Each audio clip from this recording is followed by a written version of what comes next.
Hey Falcon fans, I'm Thomas Mott. Welcome to our Atlanta Falcons news and rumor video here on a Monday. It is a training camp Monday, more specifically, a preseason week Monday. It's the first Falcon preseason game is this Friday, and we have plenty of Falcons news and rumors to go ahead and jump into, starting with some news on that preseason game and what is a turn of events different than what he did last year. Head coach Arthur Smith said yesterday that he will play everybody in the upcoming preseason games. All starters will play, all backup players will play, and everyone who is healthy, as we'll see in our quote in just 1 second, will play, which is very, very different than what a lot of NFL teams do. Obviously, some players won't even play. I think Aaron Rodgers might not play in a preseason game. Tom Brady, for sure, probably will not play in a preseason game. And Atlanta, of course, last year was very controversial, but they did not play a lot of their starters, including Matt Ryan, in the majority of the preseason games. And so, this Friday at Detroit, expect to see a lot of players. Now, not necessarily going to play a lot. I think Marcus Mariota is going to give, 2 quarters, but couple drives, maybe 1 drive, maybe 3 drives. We will see, but I think this is big news. The Falcons are going to, in fact, go ahead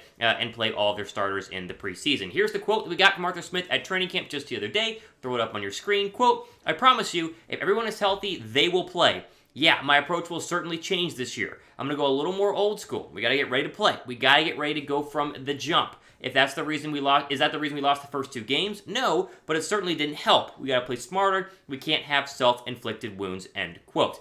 I love this new approach by Arthur Smith. This is important, something that I think he learned from last year that was not a good call based on the fact he was a rookie head coach and didn't really know what to do, right? Unproven either way, but last year he went through the approach of, hey, we're going to get all of our practice done in practice. We don't need preseason games for our starters. They're going to figure it out. They're going to be good to go. And then week 1 at home, they got absolutely obliterated by Philadelphia, and everybody in Atlanta was like, wait a second, these guys had no actual in-game experience. You can't substitute a preseason game for, 11-11 practices, and they looked the part. And that might be true. It might not. I think it was a little bit overblown last year, but the fact that he's going to play all the players is a good thing by Arthur Smith. And I think it does kind of show you that it's a young football team. It's an inexperienced football team. Very few of the players have actually played together. It makes you think Marcus Mariota and his receivers. This offensive line is going to be a little bit reshuffled. You have new running backs to focus on. A lot of new guys on the defensive side of the football. They need some playing time. I don't need them to go out and play, 1 quarter, 2 quarter, 3 quarters. You don't have to do that, right? Marcus Mariota can give you 3 or 4 series and then let Desmond Ridder ride for a couple of quarters. But still,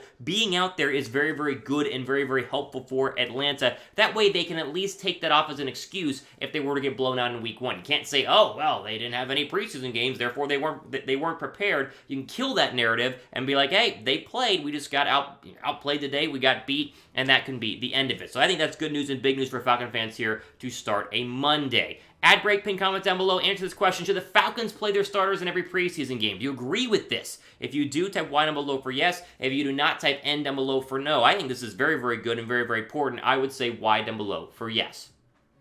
All right, our next story is also some very good news, and according to a lot of the beat writers who have been up at Flowery Branch watching Falcons practices, and from the Falcons themselves, the young pass rushers have been dominant. The defensive line itself has been playing very, very well, which, if you're an Atlanta Falcon fan, you understand this is rare news. This doesn't happen every single year for the Atlanta Falcons. It hasn't happened in a long time where you go into training camp, you see some real 11-on-11s, and you go, oh, wow, the defensive line has been impressive today, because in the past it's been, oh wow, the defensive line getting beat again, and again, especially in regular season games as well. But these young pass rushers have been dominant, and that is great news for all Falcon fans. Let's start with Arnold Ebiketie, who's gotten a ton of praise over the past couple of days. I'm expecting a big preseason from him, probably going to play a decent amount. Here was Falcons.com on a quick write-up on Arnold Ebiketie. Quote, "Looked quick today off the left edge. He was in the backfield almost every play, pressuring Mariota to force throws. His presence in the pass rush will be needed this season as that continues to be a focal point." So he is getting pressure. Now, let's be real. Let's be honest with ourselves. This is not the best offensive line to go against day in and day out in terms of getting better. Not that it's a bad thing, but it's not a very strong offensive line. So Arnold Ebiketie getting into the backfield might be an indicator on the O-line or might be an indicator on himself. Either way, it's good news here that the second-round draft pick looks like he's going to be ready to contribute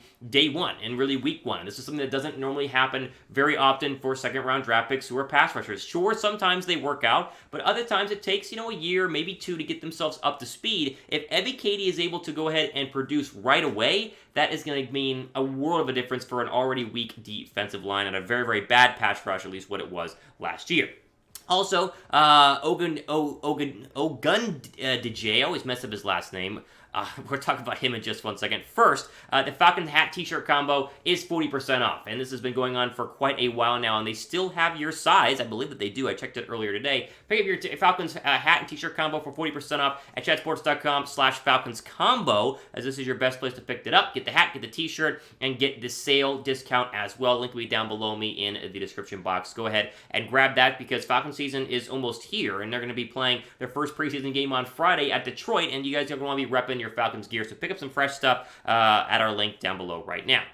Okay, the other young defensive lineman, whose name that I always butcher, he was asked about the Falcons' defensive line, and he agrees that they've been playing very, very well. I'll throw that quote up on your screen here. Quote, I think this offseason we did a good job of trying to work together. When we have the right group of guys going and rushing together, that's what comes out and gets sacks. Today we had everybody working on their lanes, working on their pass rush lanes. If one guy wins, and the rest of the three line are not working, the quarterback can step up into the pocket and run. When all four guys are rushing, he has nowhere to step up. I think it's a collection of the group going to rush. And so again, it's good to hear from young defensive linemen that this defensive line is looking pretty good. And they got some good... Okay, let me phrase that. They have some new players at the pass rush position. You know guys like Grady Jarrett are going to be one of the better guys there. But what about Taquan Graham? What about Lorenzo Cardinal? And of course, Arnold Ebiketie, who we talked about earlier, could be a very, very impressive tool. We don't need 12 sacks from everybody. That'd be nice, but it's very unrealistic. Probably not going to happen. But if you were to get 6 from Ebiketie, and you were to get 6 from Carter, you were to get 6 from Grady Jarrett, and then somebody else gives you 4 or 5, and someone else gives you 2, you can see the sacks could start piling up and be a lot more than their bottom 3 number in the league last year, which was just grossly embarrassing, the fact they could not go ahead and get to the quarterback. What do you guys think? Who leads the team in sacks this year? If you had to take a guess, who leads the team in sacks? I think Ebiketie could be the guy. He's a rookie, so a little controversial there. Maybe it's Lorenzo Carter. Maybe it's somebody else. But who do you think leads the team in sacks? Let me know down below right now. Okay, in just 1 second, we'll end on the other training camp notes. These are the ones that are a little bit smaller of stories, but still, I think, important for you Falcon fans here on a Monday, including Felipe Franks and Avery Williams, and the newly signed Abdullah Anderson, the tackle they signed just the other day. We'll give you the update on that in just 1 second. First, for the latest Falcons news and rumors, we always do it here on the channel. Go down below and hit that red subscribe button as we try to approach 10K by hopefully the start of the season. We're getting close. We're moving up there in our numbers. If you like nonstop training camp coverage, we're going to break down a preseason game. We're going to preview that, look at that a little bit later on this week. Be sure to go ahead and go down below and subscribe and hit that notification bell as well. Okay, speaking of Felipe Franks, he has been in at quarterback a little bit over the past couple of days at Falcons training camp. You remember earlier in the offseason, they kind of said he was going to switch over to tight end, be a hybrid player, because he didn't really see a path to being a starting quarterback or really a backup quarterback on this roster. But he has been playing some quarterback, and that tells me they're going to use him a lot in preseason games. I expect it to be Mariota for a couple of series. I think Ritter probably gets a quarter, maybe a little bit more, and the rest will go ahead and beat Felipe Franks. And so you got to make sure he's able to understand the offense, hence why they moved him over to quarterback. But I think they're going to split the quarterback depth chart, at least in terms of total reps during preseason with, again, Mariota will work his way up to 1 quarter, and then you'll get Ritter in for a quarter and a half, and then Felipe Franks in terms of the most they could potentially go ahead and play. There was also a report yesterday I read on Twitter that Avery Williams, the former cornerback, shifted over to running back, has looked good and looked more physical than a lot of people thought that he was going to be. Not necessarily a massive cornerback, so you wouldn't expect him to be a little more of a power back, but he seems to have some good speed. He has some very good vision in terms of out of the backfield picking his holes, and he's looked very, very physical according to multiple reports that I have read. And so very interesting battle there at running back. How is he going to do?